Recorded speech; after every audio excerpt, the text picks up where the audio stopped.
Lauren, how are we doing this morning? So last fall we had two hard things happen in sequence, and one of the things is last fall I was picking up my 10-year-old son from football practice as we were pulling out of the parking lot. I accidentally ran over another little boy with my car, and it was terrible. And hold on, take a breath. Take a breath. Take a breath. Okay. You're good. Anyway, so I find myself struggling with anxiety from that. Here we are in football season again, and I'm finding myself not wanting to, pick him up from practice again. Yeah, of course.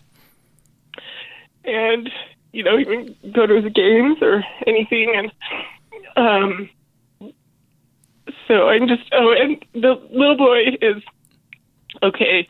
He's all right now. So just to throw that in there, but so take a breath, and I'm going to recap while you're taking a breath. Okay, so last year during your little boy's football practice, you're leaving practice and you accidentally ran over another little boy in the parking lot. And when people think of that, and again, I'm not going to be overly gratuitous, but I've been in these trauma situations, and I want people to understand what happens in your heart and mind here. My guess is there were yells and sounds and things that you saw that people are not supposed to hear and see. Is that right? Oh, yeah. Okay. Definitely not good visuals. Yeah, there you go. And those things replay themselves over and over and over, right? And then all of a sudden that the boy's okay, right? He recovers. Yeah, he's running around like a normal little boy now? He is. It was a miracle, really. Yeah, he's totally fine. And the family, do they hold you responsible? Do you still connect with them? What's that relationship like? No. They're. I force myself to, go see them afterwards, just so I could see him normal, not in that state, and to tell her, just give her flowers and stuff. She was nice, of course, in the moment that was not good, but afterwards, she was very nice, and Well, I'm proud of you for doing that. That's a hard thing to do, and that was an act that will serve you years to come. Seeing him with your own two eyes running around, seeing that family again, that's going to pay dividends years down the road.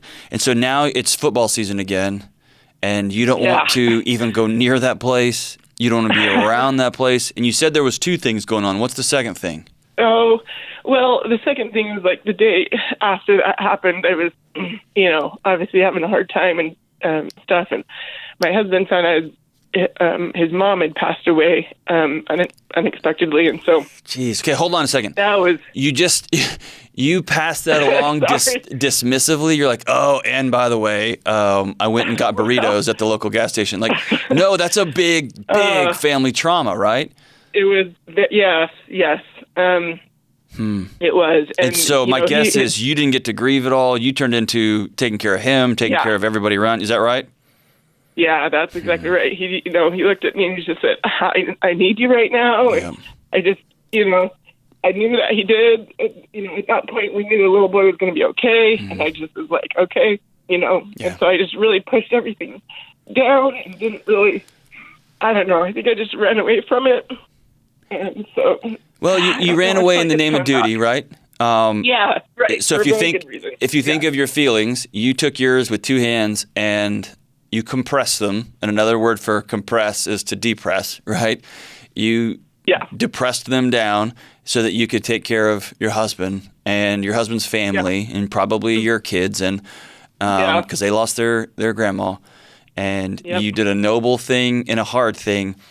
In counseling, we call it leakage, which is if you don't deal with past trauma, they will eventually make their way out, usually at a real inopportune time. They don't ever go away, right? And lucky for you, and I'm saying this on purpose, lucky for you, they're coming out a year later. And they're coming out in a situation that I think that you're going to be able to rally your heart and mind around and heal from. Okay. Yeah. So tell me about the intrusive thoughts. What pops into your head when you're driving down the street, when you pull into a grocery store parking lot? Tell me about that.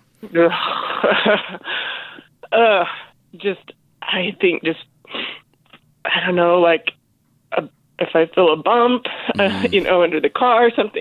Your whole body just floods, right? Yeah. Yeah, just, heart rate, just sometimes I feel like, oh, this is a little dangerous, Yeah. Anyway, I do feel like I have like these anxiety attacks, and eventually they kind of fade and I'm okay, but I feel like I don't want to go to that parking lot again, and I feel like I'm not supporting. I don't know. Yeah, totally. I feel like I'm not. So let me. One last question I've got for you as I'm kind of wrapping up what we can do here, or wrapping my head around what I can recommend for you. Do you still wake up? And I'm saying still because I 100% know I've met with 1,000 people in your situation. That's probably an overstatement, but do you still wake up in the middle of the night? Or has that gone away? Not waking up as much. When you wake up, is your heart racing already, or are you able to wake up or are you able to sleep a full night? I'm sleeping okay. Oh, that's awesome. Awesome. Yeah, good. So. Yeah. Okay. All right. So here's a couple of things. Some of this you've probably heard me do on the radio before, but I want to do it with you, and then I want to give you kind of a game plan and a roadmap. Is that cool? Yeah, that sounds great. Okay. Here's the first thing. You have to decide, and only you can decide this, okay? You have to decide that this is not going to be your identity and that you don't want to keep wrestling with this. And until you decide that, your brain is going to continue to try to take care of you and everyone around you by sounding every alarm it has every time it gets in a situation that it remembers as dangerous. And often people in your situation sentence themselves to a life in prison for an accident. Yeah. And until you pardon yourself, until you say, all right, I have beat myself up for a year, and I'm ready for this not to be my identity. I'm ready to not be the lady who ran over the little boy. I'm ready to be the awesome mom who loves my kid, the awesome wife who loves my husband, the awesome community member who has ups and downs in their life like everybody else. And when you're ready for that to be your identity, not the worst thing that's happened to you that you did. And let me be honest, if you were texting and emailing and trying to eat fast food in your lap at the same time, I don't care. What happened, and now we're a year later. And so I want you to decide that you're going to let yourself out of jail. Okay? Because by not letting yourself out of jail, you are making sure that you will never heal, the people who love you will never heal, and the people around you will never heal. So I want you to say, I forgive me, and now we're going to be about healing, okay? I want you to close your eyes. We're here on the phone. And anyone listening to this podcast, I want you to close your eyes, and I want you to picture, I don't know, a monkey on a motorcycle. Okay? Just a monkey on a motorcycle. And I want it to have like a yellow hat, Curious George style, and I want you to, I want the motorcycle to have like a little side cart on it, right? You got that in your mind? Yeah. Okay, so open your eyes. You have just proven to me and to all of the people listening to this, and there's a lot of people listening, that you can, when you decide to, you can control your thoughts. And so what you're going to have to do is this. You're going to have to retrain your brain to not focus on those moments. And it's going to sound something like this. You're going to be driving along and you're going to hit a pothole.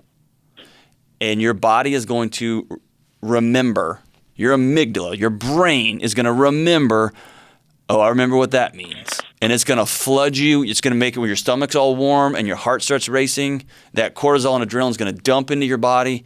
Your hands are going to get sweaty. And you're going to remember that little boy's foot. You're going to remember something unique about that situation. And I want you in that moment to go, nope. Right? And then here's what I want you to do. I want you to remember him at his house playing after he was okay.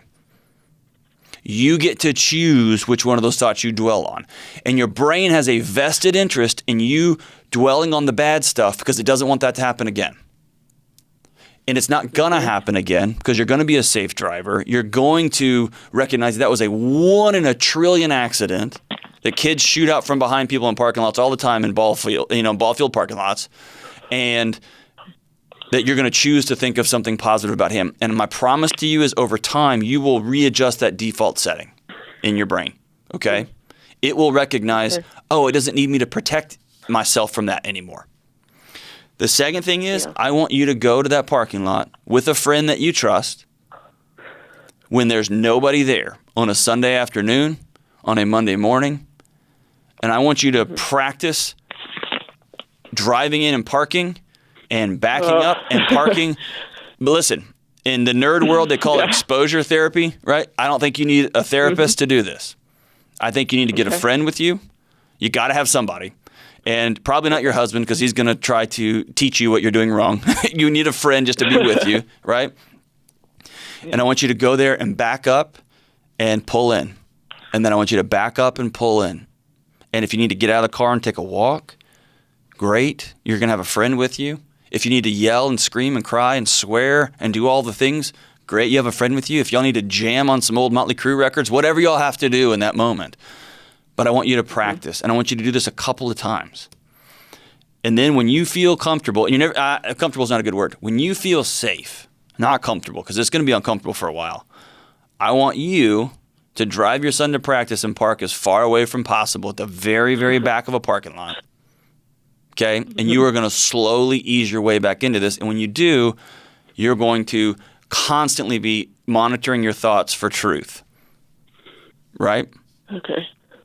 I want, when you have those feelings that you're a bad driver, you're a terrible person, what kind of idiot neighbor or mom would, fill in the blank, I want you to demand evidence from those feelings because they lie to you. Okay? Okay. They lie to you. And so in review, I want you to decide, and this is on your timetable, but my guess is your husband loves you, your kids love you, and they're ready to have their mom back. And my guess is that you're ready to have you back. You decide that this is not going to be your identity. You are not the worst thing that you've ever done. You're not. And that you want to heal. You're going to let yourself out of the prison that you've placed yourself. Okay? Number 2, I want you to start practicing controlling those thoughts. And it's going to be a pain and it's going to be hard, and it's a daily thing, right? And then the number 3, I want you to get a friend or two, make an event of it, and I want you to go when that parking lot is empty and practice driving in and backing up until you can do it to where your heart rate is just normal. And then the final thing is I want you to take your son to practice and park as far away from everybody as possible in the far corner of that parking lot, and you're going to slowly ease yourself back into this, okay? Very few people will be watching and staring at you, and you think they're all going to be remembering you as the lady that did X, Y, Z. They're not. They're worried about their own drama, their own election nonsense, or their own COVID. They're worried about that stuff, okay? Yeah. So when I tell you those 4 things, how does that hit you in your heart? Scary initially, but yeah, scary. But I think that would help. Just I can see how that would help to go there with nobody there, and it's not so similar, and try to kind of work through that, and controlling my thoughts and not letting Lauren, my thoughts get away from me. Lauren, you've got to let you off the hook. You are the last person to forgive you, and today is that day. Okay? So when we get off this call, I can hear it on you. I can hear it on you. When we get off this call, the first thing I want you to do is to go into your bedroom or go into a home office or go into your garage, and I want you to write yourself a letter that says, I forgive you. And I want you to address it to you.